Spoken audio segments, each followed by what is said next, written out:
Bonsoir Corentin Selin. Bonsoir. Vous êtes historien, spécialiste des États-Unis. Ce sont des images impressionnantes. Une marée humaine qui avance depuis plusieurs jours vers les États-Unis. 7000 hommes, femmes, enfants qui fuient le Honduras en Amérique centrale. Corentin Selin, d'abord, qu'est-ce qui a provoqué cet exode massif ? Tout simplement la pauvreté, la misère et la crainte de la violence. Ce ne sont pas des phénomènes récents. Ça fait plusieurs années qu'il y a des caravanes ainsi de migrants qui se forment dans ce qu'on appelle le triangle du Nord, Honduras, Salvador, Guatemala, et qui, passant par le Mexique, espèrent trouver aux États-Unis à la fois refuge et plus de prospérité. Il faut rappeler que le Honduras, c'est un pays qui fait partie des pays les plus pauvres de la planète et où il est extrêmement dangereux de vivre. Oui, effectivement, le Honduras, comme le Salvador, ce sont des pays où règnent d'une part des gangs, ce qu'on appelle les maras, des gangs extrêmement violents qui pratiquent le racket sur les populations. Narcotrafiquants. Alors, les narcotrafiquants sont à côté des maras, eux font du trafic de drogue pour des cartels internationaux, et ce sont des pays où les gouvernements sont corrompus, le plus souvent, pratiquent eux-mêmes, sont corrompus dans le trafic de drogue, et donc ce sont des lieux extrêmement difficiles à vivre. Un simple chiffre, il y a environ en 2017 plus de 40 homicides pour 100 000 habitants au Honduras, ce qui est énorme. En France, c'est 1,3. Donc voilà, on voit le rapport.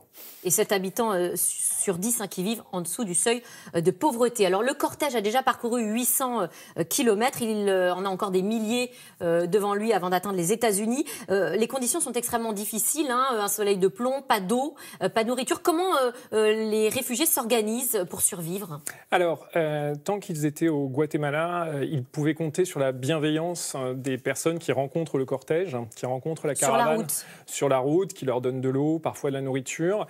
Aujourd'hui, c'est justement un des enjeux maintenant qui sont passés au Mexique, parce qu'on sait des précédentes expériences que les Mexicains sont beaucoup moins sympathisants de ce type de caravane de migrants, pour la bonne et simple raison que beaucoup de ces migrants honduriens, salvadoriens et guatémaltèques vont, pour beaucoup, venir s'installer au Mexique, n'iront pas jusqu'aux États-Unis. Et ils sont de plus en plus mal perçus dans un pays, le Mexique, qui ne va pas très bien non plus. Alors, Donald Trump a dénoncé ce qu'il appelle être un assaut contre les États-Unis.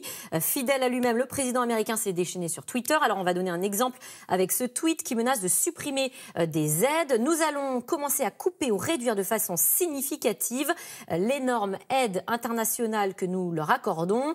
Le président menace aussi d'envoyer l'armée. Corentin Selin, ces menaces, ces punitions, à quoi ça sert ? Ça peut améliorer la situation ?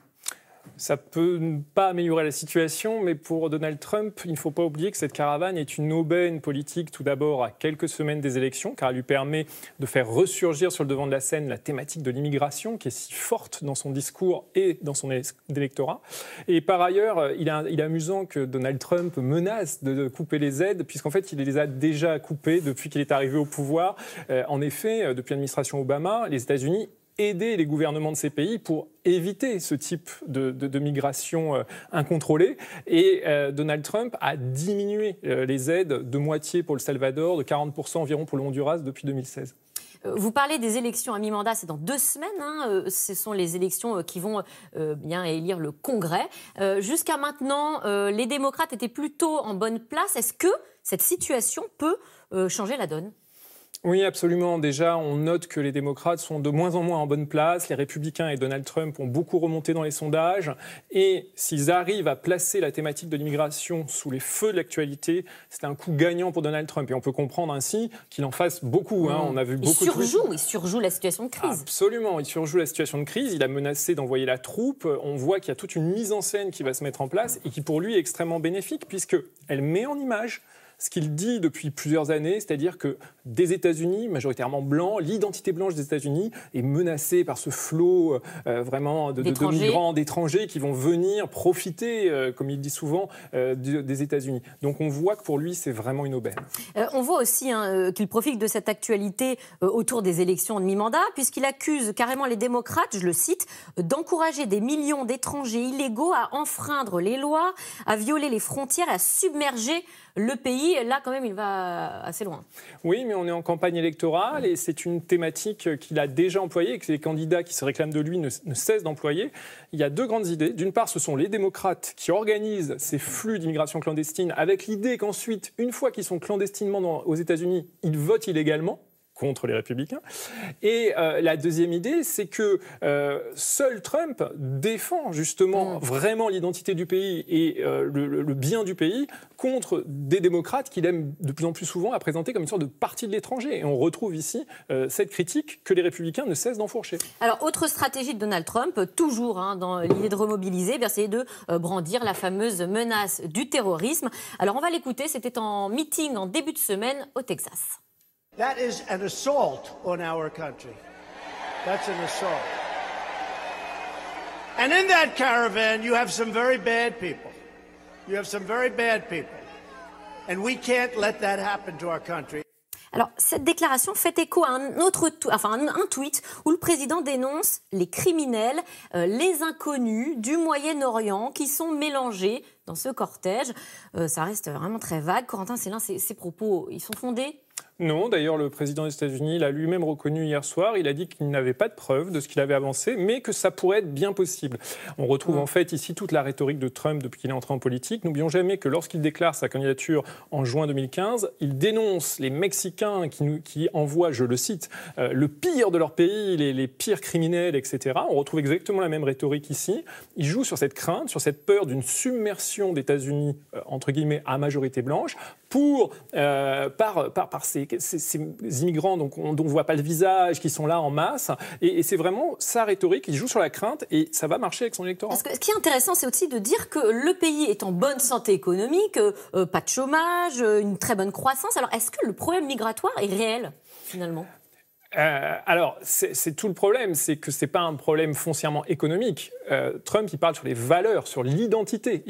C'est un candidat, il l'a dit encore hier, je suis un nationaliste. C'est-à-dire qu'il défend une nation blanche, de personnes blanches, et contre toute menace, qu'elle soit d'Amérique centrale ou du Moyen-Orient. Et effectivement, ce qui est très évocateur, c'est qu'il associe le terrorisme djihadiste du Moyen-Orient par ses sous-entendus à l'immigration venant d'Amérique centrale, alors qu'il n'y a absolument aucun rapport factuel. En attendant, la marée humaine, elle continue d'avancer. Elle a pris la route aujourd'hui donc au Mexique. Il reste encore 3000 kilomètres aux réfugiés avant d'atteindre les États-Unis. Est-ce que les migrants vont atteindre les États-Unis ou est-ce que, comme vous le disiez tout à l'heure, ils vont décider de s'arrêter au Mexique ? Comment ça va se passer ? Alors, tout d'abord, ils ne sont pas incités par l'administration Trump qui a pris des mesures extrêmement fermes pour restreindre en particulier le droit à la demande d'asile. Donc, ils ne sont pas du tout incités à venir à la frontière états-unienne. Ils ont beaucoup plus de chances d'être accueillis comme demandeurs d'asile, comme réfugiés au Mexique. Donc, ils ont tout intérêt et ils sont incités à aller au Mexique. On se souvient aussi de la polémique enfants-parents qui avaient été séparés. Donc, il y a aussi une inconnue dans l'accueil de ceux qui arriveront à atteindre les États-Unis. Alors, l'inconnu, justement, Trump et son ministre de la Justice, Sessions, essayent de la diminuer. Ils seront très mal accueillis, avec les nouvelles mesures. En particulier, on ne peut plus, par exemple, demander l'asile aux États-Unis si on est victime de violences conjugales dans son pays d'origine ou si on est victime des gangs, comme beaucoup de ces immigrants qui sont dans la caravane. Donc, ils sont très mal accueillis. Donc, ils sont incités à s'arrêter au Mexique. Maintenant, certains vont peut-être se dire, perdu pour perdu, et si j'ai fait tout ce voyage jusque-là, pourquoi ne pas essayer d'aller jusqu'aux États-Unis ? Merci Corentin Célin, historien spécialiste des États-Unis. Merci d'être venu sur notre plateau.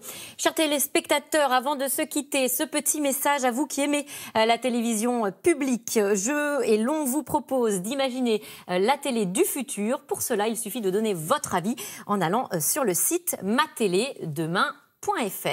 Tout de suite, c'est dans l'air avec Caroline Roux, une émission consacrée ce soir au bras de fer entre la Commission européenne et l'Italie. Malgré le rejet par Bruxelles du budget italien, Matteo Salvini veut passer en force. C'est dans l'air, c'est dans quelques instants.